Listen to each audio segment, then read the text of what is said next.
এক্ষুনি পুজো হলো, মঙ্গলচণ্ডীর পুজো ছিল। সচরাচর তো শাড়ি পরা হয় না, খুব কমই পরা হয়।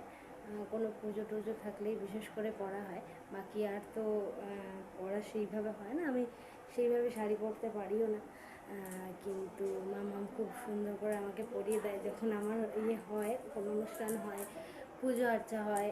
যেমন আমি মঙ্গলচণ্ডীটা বিয়ের পরেই প্রথমবার করলাম।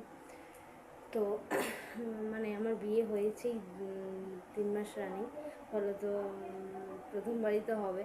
তো করলাম, ডিসাইড করলাম যে 4টে মঙ্গলবারই করবো। আমি এমনিতে উপোস টুপোস করতে খুব বেশি ভালোবাসি, আমার খুব ভালো লাগে বেশ আচার অনুষ্ঠান করে উপোস করবো। হ্যাঁ, এই জিনিসগুলো আমার খুব ফেভারেট। আর বিশেষ করে মামাকে এত বেশি হেল্প করে, মানে আমার শাশুড়ি মা আর কি, এত বেশি হেল্পফুল উনি।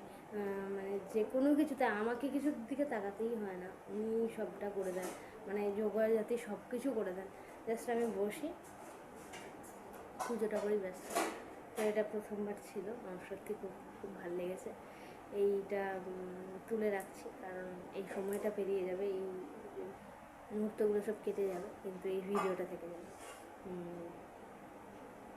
যে যেখানে উপোস করছেন সবার যেন মঙ্গল হয়, সবার যেন ভালো হয়। যারা উপোস করছেনও না তাদেরও যেন ভালো হয়, সবাই যেন ভালো থাকে এই কামনা করি। সবাই ভালো থাকবেন, সুস্থ থাকবেন। নমস্কার।